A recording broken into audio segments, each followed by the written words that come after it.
Au temps des premiers disciples, Pierre annonçait l'Évangile, rempli de l'Esprit de Jésus. De Lydda à Joppé, la bonne nouvelle se répandait, transformant des vies. Pierre marche dans les traces du Maître, portant espérance et guérison. C'est là qu'une histoire bouleversante allait marquer toute une ville. Voici l'histoire de Tabitha, que Dieu releva par la prière de Pierre. À Joppé vivait Tabitha, appelée Dorcas, disciple généreuse et attentive aux besoins.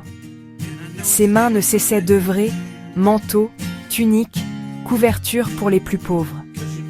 Son sourire réchauffait les cœurs. Sa maison ouverte à tous. Les veuves témoignaient, elle nous a relevés par sa bonté.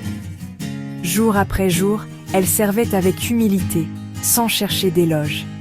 Sa maison respirait la générosité, paniers, vêtements prêts à offrir. Elle ne donnait pas seulement des choses, elle donnait son attention et sa compassion. Sa foi en Jésus animait chaque geste. Son témoignage parlait plus fort que des mots. Toute la ville connaissait sa bonté. Un jour, Tabitha tomba gravement malade. La communauté veillait, impuissante mais aimante. Autour de son lit, ses œuvres gisaient comme une prière silencieuse. Chacun se souvenait des vies touchées par sa générosité. La maison s'emplit d'une attente lourde, douce et silencieuse. Leur cœur s'accrochait à l'espérance en Dieu. Hélas, Tabitha s'éteignit. Une grande tristesse couvrit Joppé. On lava son corps et on le déposa avec honneur dans la chambre haute. Les veuves montraient ses vêtements, pleurant une amie irremplaçable. Le silence priait pour elle. Les disciples envoyèrent aussitôt 2 hommes à Lydda. Ils marchèrent vite, le cœur serré mais déterminé. Chaque pas portait l'espoir d'un secours. Ils trouvèrent Pierre et lui racontèrent la détresse de Joppé. Allons-y sans tarder. Sans hésiter, Pierre partit avec eux. Dans la lumière du soir, une prière montait déjà. À Joppé, la tristesse l'accueillit au seuil de la ville. On le conduisit dans la chambre haute où reposait Tabitha. Elle m'a couverte quand j'avais froid. Elle a pris soin de nous toutes. Pierre écoutait, le cœur rempli de compassion.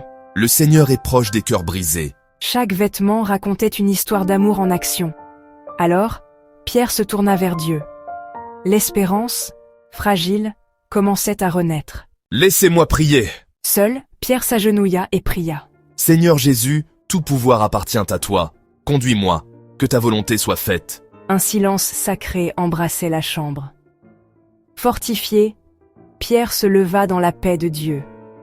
L'espérance entrait comme un souffle léger. Il s'adressa à Tabitha et prononça des mots simples et puissants. Le souffle de Dieu visite la chambre. Tabitha, lève-toi. Elle ouvrit les yeux et vit Pierre. Pierre lui donna la main et la fit asseoir. On appela les disciples et les veuves. Ils furent saisis d'émerveillement. La tristesse se changea en allégresse. Dieu avait relevé sa servante. Elle revint à la vie, au milieu des siens. À Dieu seul la gloire. La nouvelle se répandit dans toute la ville. Tabitha vit, Dieu a fait un miracle. Et beaucoup crurent au Seigneur. Pierre continua d'annoncer Jésus, la résurrection et la vie. Les cœurs s'ouvraient, touchés par la puissance et la compassion de Dieu.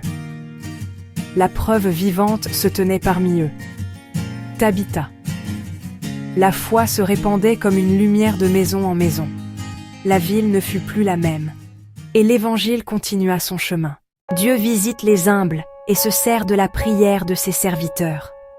La bonté de Tabitha continue d'illuminer Joppé. Dieu voit le bien que nous faisons.